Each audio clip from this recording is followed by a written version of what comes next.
Le choix entre structure centralisée ou organisation décentralisée est l'une des préoccupations majeures des entreprises. Une question qui est exacerbée avec le développement et la croissance. L'idéal est en effet que ceux qui prennent les décisions soient ceux qui détiennent les meilleures connaissances spécifiques pour le faire et soient incités à le faire, comme le proposent les fondateurs de la théorie de l'agence, Michael Jensen et William McLean.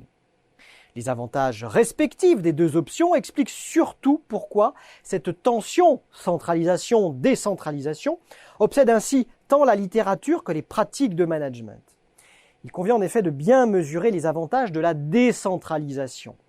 Elle permet une amélioration de la qualité des décisions par leur adaptation au contexte, une réactivité plus forte grâce à un circuit d'information plus court, une meilleure adaptation à un marché, à une situation locale.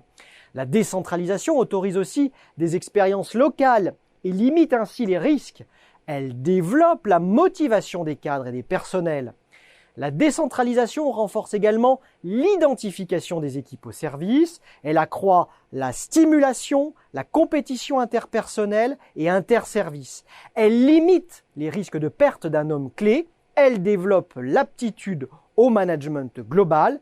Et enfin, la décentralisation libère de la direction générale qui peut se concentrer sur les questions stratégiques. On comprend alors que la décentralisation constitue un facteur de différenciation organisationnelle. Toutefois, la centralisation a aussi ses avantages.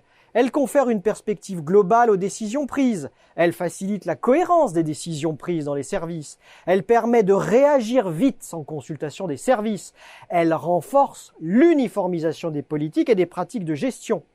La centralisation évite aussi la duplication des fonctions. Elle autorise le recrutement de cadres spécialisés de haut niveau.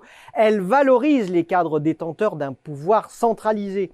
Elle facilite la coordination entre les services, elle facilite le contrôle et enfin, elle réduit les risques liés à la confidentialité de l'information.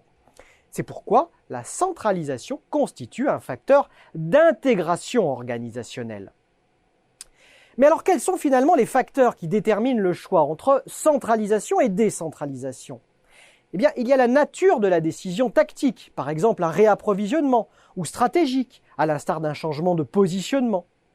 La taille de l'entreprise joue aussi. Petite, la centralisation est possible, grande, la décentralisation s'impose. Il faut aussi prendre en compte l'environnement. S'il est stable, la centralisation est possible. Lorsqu'il est instable, complexe, la décentralisation est requise.